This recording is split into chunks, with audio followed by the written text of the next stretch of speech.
Namaste. I'm Jill Loftis of Nuit Astrology. Welcome back to the channel. Thanks for joining me today. This is going to be our weekly planetary energy forecast. We're looking at the week of January 10th, 2022. And if you haven't already subscribed to the channel or shared the video with some friends, help spread the channel around, I would really appreciate it if you do so today.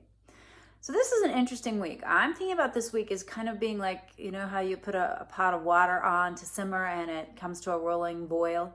This is a boiling week, okay?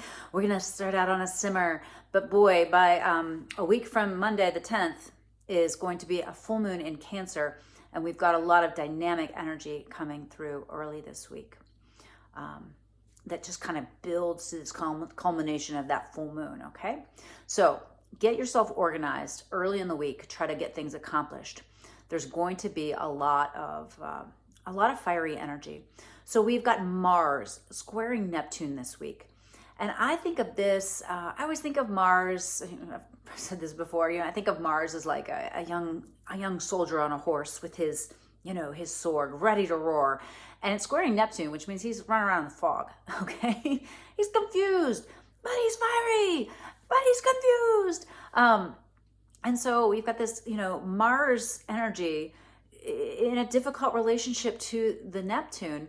This could really be feeling very strong emotions, very strong ideals, but not getting all the facts. This could definitely be big dust-ups on social media and in the news. I would really pay attention to some of those types of things and watch the symbols. And make sure that you're seeing things clearly. Make sure that you are not being deceived, that you are not being confused, all right? So that would be a low vibe energy management of that square. And that square is exact on Tuesday the 11th, but it's in play all week, okay? It's going to be an orb as you start your week, and it's going to be in play all week. It's a pretty serious energy to pay attention to. So a good way to high vibe this, though, is to take action in spiritual matters. You really might need to make some edits, right? Some edits to your life so that you can incorporate more spiritual things. This might be a really great time to set some limits on your social media use or your time scrolling through Apple News, right? And, I'm talking to me as much as I'm talking to you. I mean, I get it, right? Things are a little cray. And sometimes we can just kind of get in the loop, right? This is a really good week to make some limits around that. But again, pay attention to what you're being told. Check it through your own intuitive filter. All right. Do not just follow along. Do not just react from your emotions. Okay. Balance your emotions with your own inner knowing and understanding with your mind. Let your mind be a tool that you use, but let your intuition be that which really helps you discern. Right. Okay. So that's going to be a really major energy.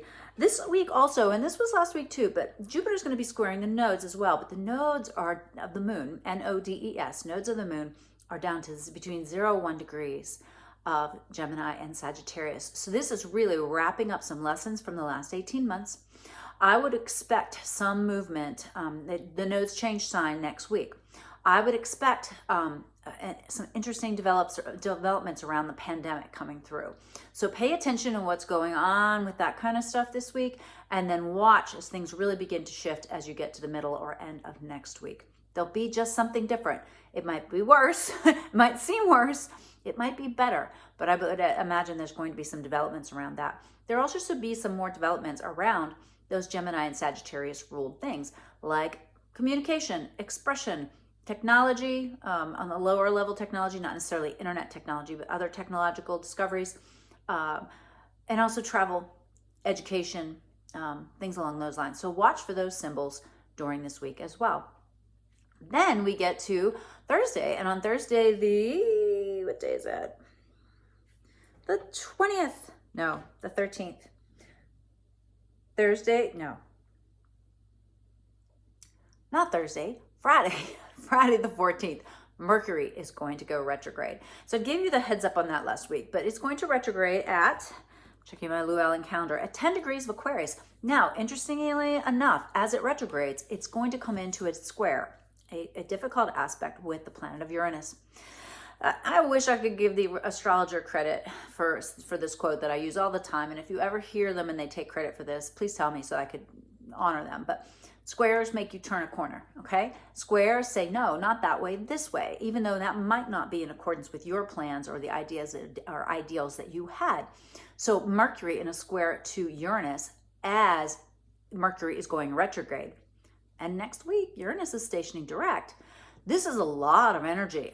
I would really pay attention to what's going on as far as communication. I would pay attention to what's going on with the internet. This might be something really interesting.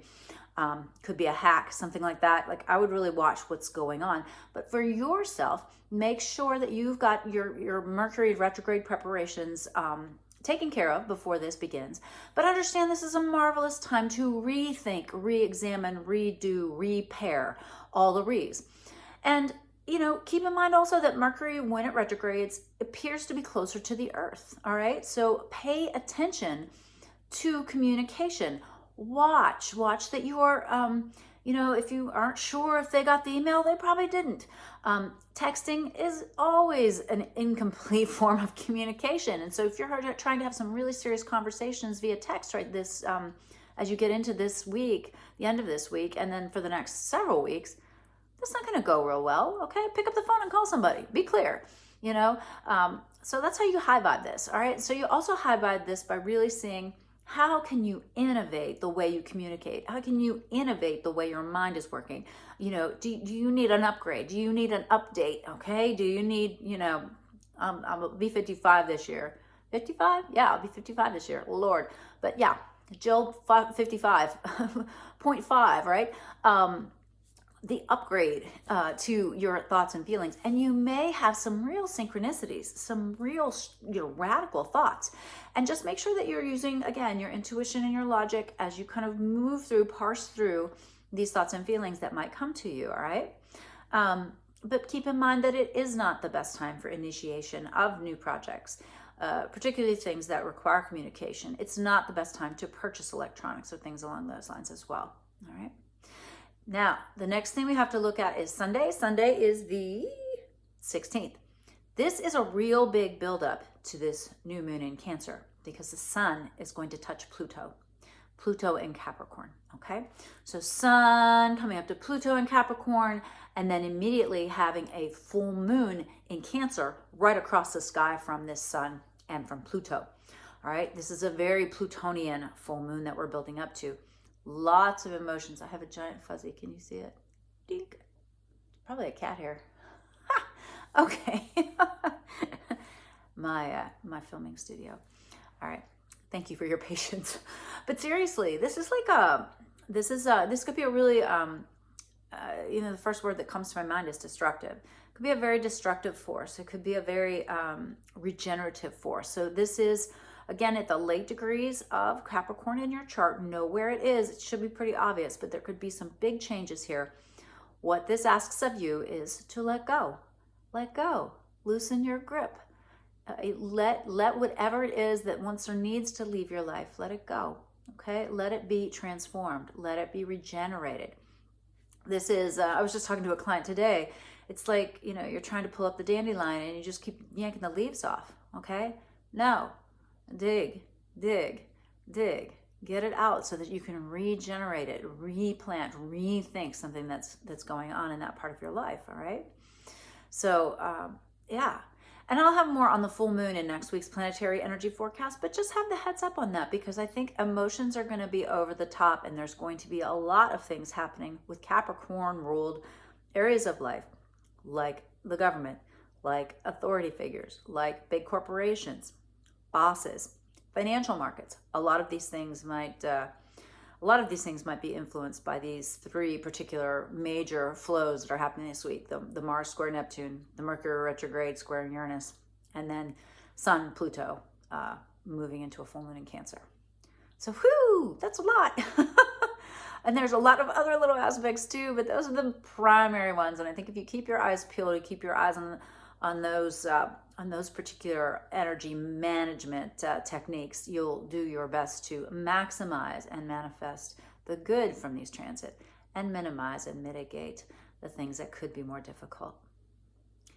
All right, well, I hope this was useful and helpful. Any comments that you would have, please please put them below. It really helps me to get the feedback and encourages me to keep filming. Just keep filming. All right. If you have any questions, comments, please feel free to email me, jill@nuitastrology.com. I am posting blogs, doing quite a bit of writing these days, so check those out. And of course, there's more videos on the channel. Be sure to watch them, give them a thumbs up as well. I'm grateful that you're trusting me to help you navigate this new energy that's flowing in as we are in this very transitional year as human beings on planet Earth. All right. Namaste, my beautiful friends. I'll see you next time. Bye.